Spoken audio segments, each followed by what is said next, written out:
네, 안녕하세요. 오늘은 인사노무 관리를 공부를 해볼 건데요.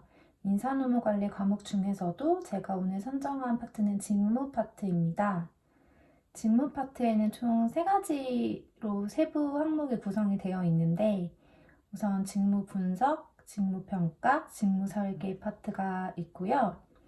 노무사 시험에는 직무 분석과 직무 설계 부분 쪽이 최근에 비교적 출제가 됐기 때문에 올해 혹시나 직무 쪽에서 노무사 시험이 나온다면 직무 평가 쪽이 출제될 가능성이 높다고 생각을 해서 오늘은 직무 평가 부분에 초점을 맞추어서 공부를 해볼까 합니다. 우선 직무 평가가 무엇일까요? 직무 평가는 직무 명세서, 직무 기술서를 통해 도출된 직무 정보들을 바탕으로 직무의 상대적 가치를 결정하는 과정이라고 보시면 됩니다. 최근 직무 평가의 중요성이 굉장히 높아지고 있는데 기업들이 저성장 시대에 직면을 하고 신기술 발전이 빠르게 이루어지면서 성과 중심 구조가 강조되고 있기 때문입니다. 이렇게 직무 평가의 목적으로는 3가지 정도 기억해 주시면 되는데요. 우선 첫 번째는 직무의 상대적 가치를 통해 임금 수준을 결정할 수 있고, 두 번째는 인력을 확보하고 배치를 할 때 합리성을 제고할 수 있습니다. 능력이 좋은 사람을 직무의 상대적 가치가 높은 그 자리로 보낼 수 있겠죠. 그리고 그 다음으로는 인력 개발의 합리성입니다. 직무의 상대적 가치가 낮은 직무부터 시작해서 승진을 하게 된다면 직무의 상대적 가치가 높은 직무로 서서히 승진을 시킬 수 있는 인력 개발의 합리성을 제고할 수 있다는 뜻입니다.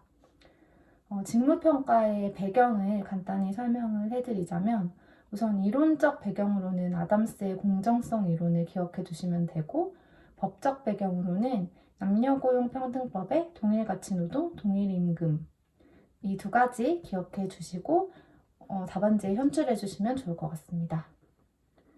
그 다음으로는 직무평가의 방법 4가지를 설명을 해드릴까 하는데요. 직무평가의 방법은 서열법, 분류법, 점수법, 요소비교법 이렇게 4가지가 있습니다.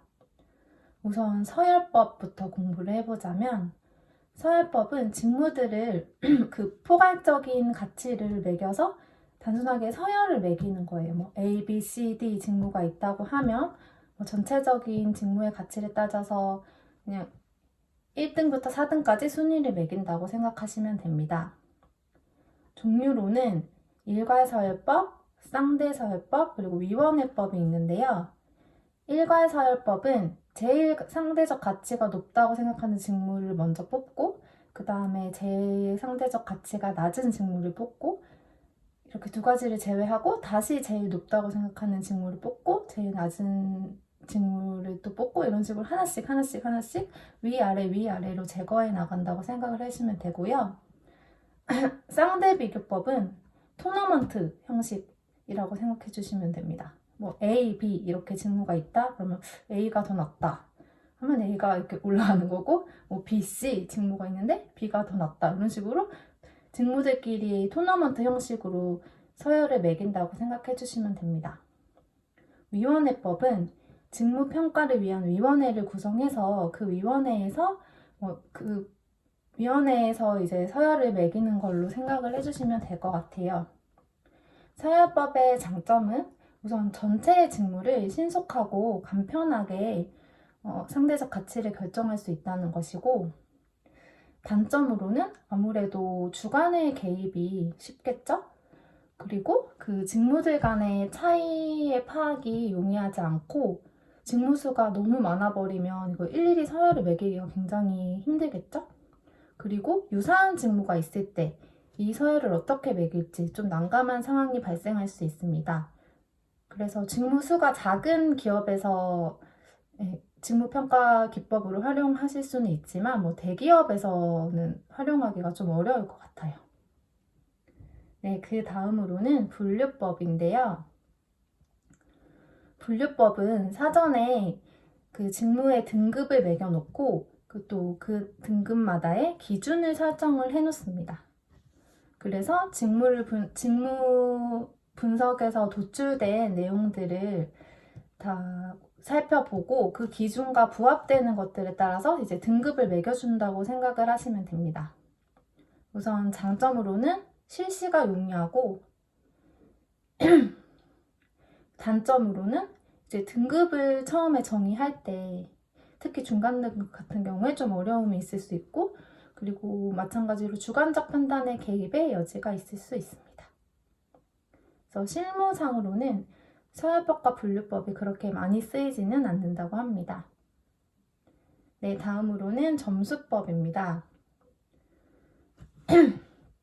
점수법은 직무를 평가 요소별로 평가를 하는 건데 이제 여기에 가중치를 매겨가지고 그 요소별로 점수를 산출을 해서 총 직무의 점수를 비교하는 형식이라고 생각해 주시면 되는데요. 우선은 평가 과정으로는 첫 번째로 평가 요소를 선정을 해야 됩니다. 이게 독일의 리틀식이라는 평가 요소 기법을 많이 쓰는데 저는 이렇게 외웠거든요. 노책, 기작 이렇게 해가지고 노력, 책임, 기술, 작업 환경 이렇게 4가지를 평가 요소로 선정을 많이 한다고 합니다. 그리고 그 다음에 평가 요소별 가중치를 설정을 해줍니다. 그 모든 요소가 사실 똑같이 중요하진 않으니 그 직무에 따라 아니면 그 조직의 목표에 따라서 평가 요소별로 중요한 순서대로 가중치를 설정을 해주시고 그 다음에 평가 요소별로 점수를 부여해 주시고 그것을 합산하면 이제 점수가 나오겠죠. 우선 장점으로는 그 서열법과 분류법에 비해서 이게 직무의 평가가 점수화가 되기 때문에 비교가 아주 명확하고 구체적입니다. 그리고 임금격차, 이게 점수법을 임금과 자주 연동을 시키는 경우가 많은데 임금격차의 합리성, 공정성 확보가 가능합니다. 그리고 우선 평가 요소에 따라서 가중치를 설정을 하기 때문에 주관의 영향이 최소화된다는 장점이 있습니다. 단점으로는 이제 평가 요소의 선정에 있어서 조금 갈등이 있을 수 있겠죠? 뭐 근로자가 중요하다고 생각하는 평가 요소가 있을 수 있고 기업에서 원하는 평가 요소가 있을 수 있는데 이것을 조정하는 게 조금 까다로울 수 있고 그다음에 가중치 설정할 때도 마찬가지겠죠. 각자의 입장이 틀리니까 가중치 설정할 때도 또 문제 제기가 있을 수 있고 그리고 평가를 함에 있어서 이게 사실 조금 복잡한 편이기 때문에 전문성이 요구가 되고 그리고 직무 평가를 하는 데 있어서 시간과 비용이 많이 든다는 점이 단점이라고 볼 수 있겠습니다. 그리고 다음에는 요소비교법인데요. 요소비교법은 벤지가 고안한 직무평가 기법이라고 기억해 주시면 됩니다. 벤지는 이건 점수법이랑 조금 다른 게 기준 직무를 설정을 해놓고 있어요. 그래서 평가 과정을 보시자면 우선 평가 요소들을 선정을 하고 그 다음에 기준 직무를 선정하고 그 기준 직무별로 그 요소별로 서열을 매깁니다. 그리고 그 다음에 바로 임금과 결부시켜서 임금을 평가 요소에 배분을 하고 그 다음에 직무들의 요소별 서열과 배분된 임금 서열을 비교를 합니다. 그렇게 나온 결과를 바탕으로 기준 직무를 기준으로 다른 직무 평가를 수행합니다. 이게 좀 말만 들어도 좀 복잡한 게 느껴지시죠? 그래서 우선 평가 요소를 선정하고 기준 직무 선정, 그 다음에 기준 직무들의 요소별 서열을 매기고 그 다음에 임금을 결부시킨다. 그 다음에 비교를 한다. 이렇게 총 5가지 과정을 잘 기억해 주시면 좋을 것 같습니다. 네, 요소비교법의 장점으로는 우선 임금과 직결돼 있기 때문에 임금의 공정성 확보를 하는 데 있어서 굉장히 중요한 역할을 하고 있고 그리고 평가의 타당도가 신뢰도가 굉장히 높습니다. 이게 이때까지 나왔던 직무평가의 기법 중에서 제일 정교하고 복잡한 과정이기 때문이에요. 그리고 기업 내의 전체 직무를 평가할 수 있습니다.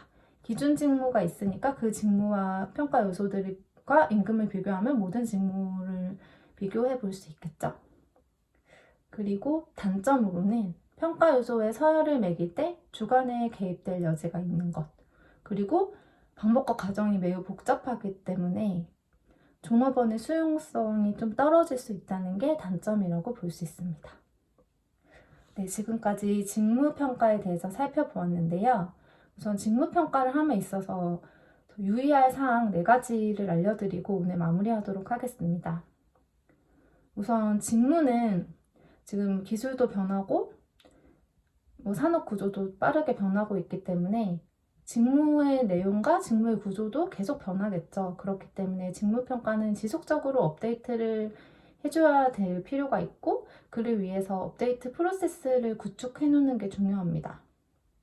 그리고 두 번째로는 직무평가를 함에 있어서 외부 전문가의 참여를 유도를 하여 보다 공정성 있고 전문성 있는 직무평가를 유도하는 것이 중요할 것 같고요. 그 다음에는 세 번째, 직무평가위원회의 종업원 대표의 참여. 이 부분은 이제 직무평가를 함에 있어서 대부분 종업원들이 좀 불안감을 많이 느낀다고 합니다. 그렇기 때문에 종업원 대표가 참여함으로써 보다 종업원의 욕구나 요구사항을 더 잘 반영할 수 있으면 원활한 직무평가가 이루어질 수 있을 것 같고요. 그리고 네 번째로는 평가 실시 전 충분히 홍보와 교육을 실시함으로써 보다 성공적인 직무평가를 할 수 있도록 종업원의 관심과 참여를 유도하는 게 중요하다고 합니다. 네, 지금까지 직무평가에 대해서 살펴보았고, 다음으로는 이제 확보관리를 또 준비를 해보도록 하겠습니다. 그럼 감사합니다.